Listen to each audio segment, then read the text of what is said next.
NCP হলো 12 ভাই, আজীবন বঙ্গবন্ধুরে বাপ ডাইকা এখন আওয়ামী লীগের বিরুদ্ধে সারা চটং কথা বলে। আওয়ামী লীগ তারা যখন রিস্টোর করবে ওই দিন তারা রক্তের হোলি খেলা খেলবে। যে শেখ হাসিনাকে ভালোবাসে, শেখ মুজিবকে ভালোবাসে, যে কমফোর্ট ফিল করে জয় বাংলা বলতে, ও পিঠ বাঁচানোর জন্য সাময়িক এনসিপি করতে পারে। এনসিপি এই বাড়িরা বলে যে আওয়ামী লীগের টাকায় বিএনপি রাজনীতি করে। এই 12 ভাতারিরা সব জায়গায় হাতায় হাতায় খাইছে, প্রবাসীদের টাকা খাইছে, বিএনপির টাকা খাইছে, আওয়ামী লীগের টাকা এখন খাচ্ছে, আমার ছোট দল আম জনতার দল আমার টাকাও খাইছে, নুরুল হক নূরের দলের টাকা খাইছে, জামাতের টাকা খাইছে, কার টাকা খায় নাই। এই 12 ভাতারি বলে বিএনপি নাকি আওয়ামী লীগের টাকায় চলে। এদের মতো নির্লজ্জ এবং বেহায়া কেউ আছে? হ্যাঁ, জামাতের কাছ থেকে গাড়ি নিয়ে বলে জামাত নেতা তারে গাড়ি দিছে। জামাত নেতা তোমারে গাড়ি দিছে কেন বলো?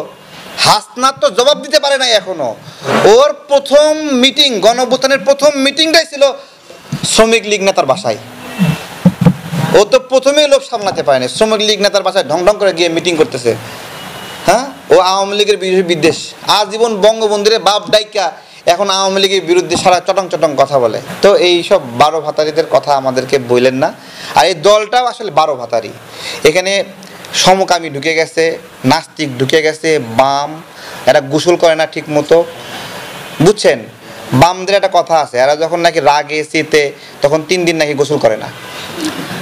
তো এরা এই সব অপবিত্র দিয়ে ভরে গেছে হলো এনসিপি। এনসিপি বহুত্ববাদ। হ্যাঁ, ওদের ভাবাদর্শ হলো বহুত্ববাদ। বহুত্ববাদ কি? হ্যাঁ, যে ধর্মে প্লুরালিজম নাকি, সৃষ্টিকর্তাই প্লুরালিজম, যে অনেক সৃষ্টিকর্তা।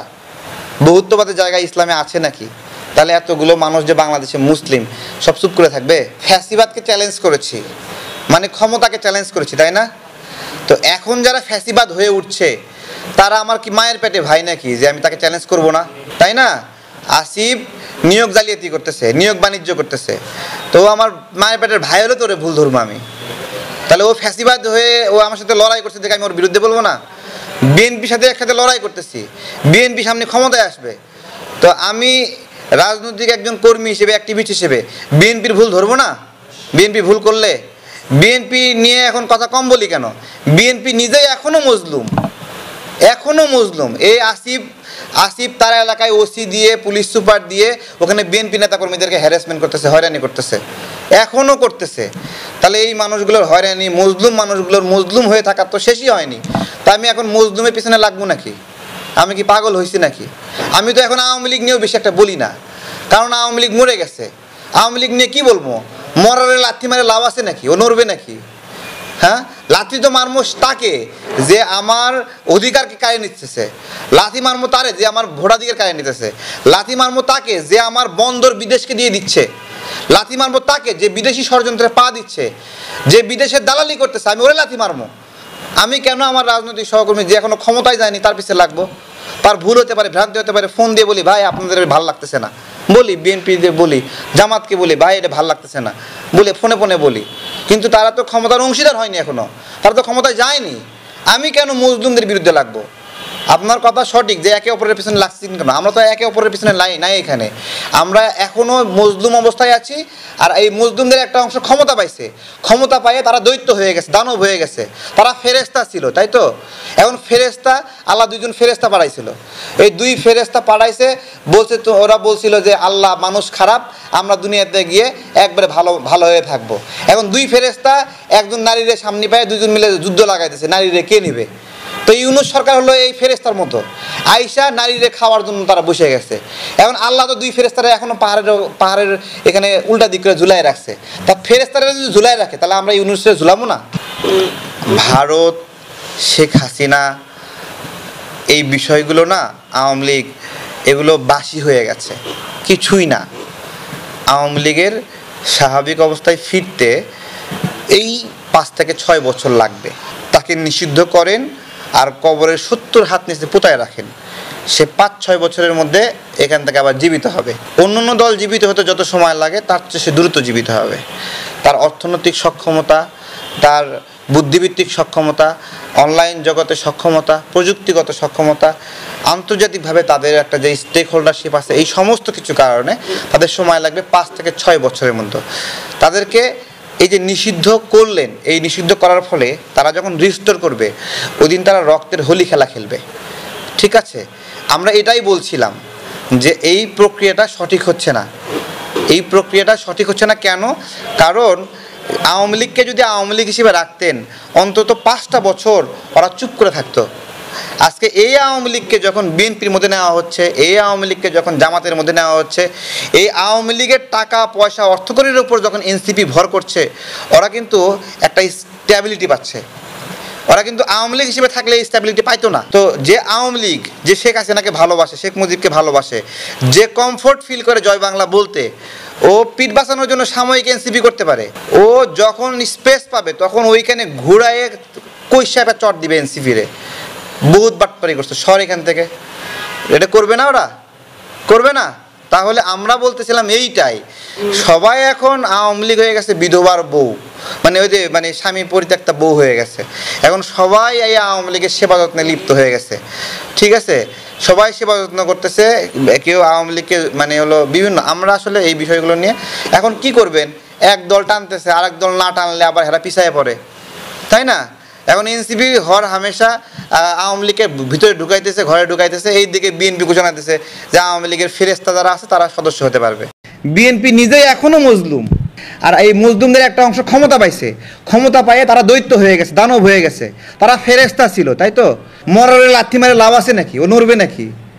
হ্যাঁ, লাথি তো মারমো তাকে যে আমার অধিকারকে কাড়ে নিচ্ছে। লাথি মারমো তারে যে আমার ভোটাধিকার কাড়ে নিতেছে। লাথি মারমো তাকে যে আমার বন্দর বিদেশকে দিয়ে দিচ্ছে। লাথি মারমো তাকে যে বিদেশি ষড়যন্ত্রে পা দিচ্ছে, যে বিদেশের দালালি করতেছে। আমি ওরে লাথি মারমো। আমরা ফ্যাসিবাদকে চ্যালেঞ্জ করেছি, মানে ক্ষমতাকে চ্যালেঞ্জ করেছি, তাই না? তো এখন যারা ফ্যাসিবাদ হয়ে উঠছে তারা আমার কি মায়ের পেটে ভাই নাকি যে আমি তাকে চ্যালেঞ্জ করব না, তাই না? আসিফ নিয়োগ জালিয়াতি করতেছে, নিয়োগ বাণিজ্য করতেছে, তো আমার মায়ের পেটের ভাই হলে তোরে ভুল ধরবো আমি? তাহলে ও ফ্যাসিবাদ হয়ে ও আমার সাথে লড়াই করছে দেখে আমি ওর বিরুদ্ধে বলবো না? বিএনপির সাথে একসাথে লড়াই করতেছি, বিএনপি সামনে ক্ষমতায় আসবে, তো আমি রাজনৈতিক একজন কর্মী হিসেবে, অ্যাক্টিভিস্ট হিসেবে বিএনপির ভুল ধরবো না? বিএনপি ভুল করলে বিএনপি নিয়ে এখন কথা কম বলি কেন? বিএনপি নিজেই এখনও মজলুম। এই আসিফ তার এলাকায় ওসি দিয়ে, পুলিশ সুপার দিয়ে ওখানে বিএনপি নেতাকর্মীদেরকে হ্যারাসমেন্ট করতেছে, হয়রানি করতেছে, এখনও করতেছে। তাহলে এই মানুষগুলোর হয়রানি, মজলুম মানুষগুলোর মজলুম হয়ে থাকার তো শেষই হয়নি। তা আমি এখন মজলুমের পিছনে লাগবো নাকি? আমি কি পাগল হয়েছি নাকি? আমি তো এখন আওয়ামী লীগ নিয়েও বেশি একটা বলি না, কারণ আওয়ামী লীগ মরে গেছে। আওয়ামী লীগ নিয়ে কী বলবো? মরারে লাথি মারে লাভ আছে নাকি? ও নড়বে নাকি? হ্যাঁ, লাথি তো মারমো তাকে যে আমার অধিকারকে কাড়ে নিচ্ছে। লাথি মারমো তারে যে আমার ভোটাধিকার কাড়ে নিতেছে। লাথি মারমো তাকে যে আমার বন্দর বিদেশকে দিয়ে দিচ্ছে। লাথি মারমো তাকে যে বিদেশি ষড়যন্ত্রে পা দিচ্ছে, যে বিদেশের দালালি করতেছে। আমি ওরে লাথি মারমো? আমি কেন আমার রাজনৈতিক সহকর্মী যে এখনো ক্ষমতায় যায়নি তার পিছিয়ে লাগবো? তার ভুল হতে পারে, ভ্রান্তি হতে পারে, ফোন দিয়ে বলি ভাই আপনাদের ভালো লাগতেছে না, বলি বিএনপিদের বলি, জামাতকে বলি ভাই এটা ভালো লাগতেছে না, বলে ফোনে বলি। কিন্তু তারা তো ক্ষমতার অংশীদার হয়নি এখনো, তারা তো ক্ষমতায় যায়নি। আমি কেন মজলুমদের বিরুদ্ধে লাগবো? আপনার কথা সঠিক যে একে অপরের পিছনে লাগছি কেন? আমরা তো একে অপরের পিছনে নাই এখানে। আমরা এখনও মজলুম অবস্থায় আছি, আর এই মজলুমদের একটা অংশ ক্ষমতা পাইছে। ক্ষমতা পাইয়ে তারা দৈত্য হয়ে গেছে, দানব হয়ে গেছে। তারা ফেরেস্তা ছিল, তাই তো? এখন ফেরেস্তা, আল্লাহ 2জন ফেরেস্তা পাঠাইছিল। এই 2 ফেরেস্তা পাঠাইছে, বলছে তো, ওরা বলছিল যে আল্লাহ মানুষ খারাপ, আমরা দুনিয়াতে গিয়ে একবারে ভালো হয়ে থাকবো। এখন 2 ফেরেস্তা একজন নারীরে সামনে পায়, 2জন মিলে যুদ্ধ লাগাইতেছে নারীরে কে নেবে। তো ইউনূস সরকার হলো এই ফেরেস্তার মতো, আইসা নারীরে খাওয়ার জন্য তারা বসে গেছে। এখন আল্লাহ তো 2 ফেরেস্তারা এখনো পাহাড়ের এখানে উল্টা দিক করে ঝুলাই রাখছে।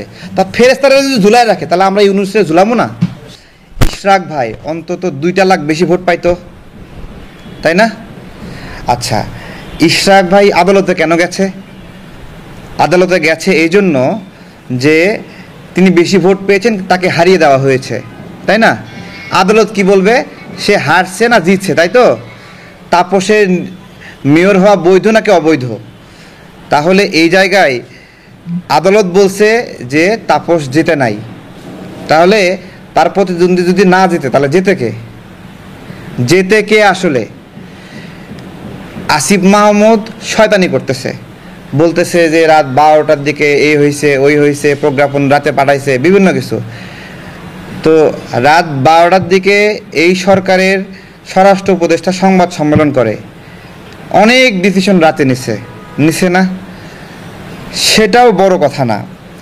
বড় কথা হলো যে তারা একটা প্রশ্ন তুলছে যে ইশরাকের মেয়াদ কতদিন হবে, তাই না? তাহলে আসিফ মাহমুদ নিজের মেয়াদ জানে কতদিন? আসিফ মাহমুদ কি নিজের মেয়াদ জানে কতদিন, যে কতদিন ওর মেয়াদ? তো আসিফ মাহমুদের মেয়াদ জানার দরকার নাই, কিন্তু ইশরাকের মেয়াদটা জানা দরকার, তাই তো?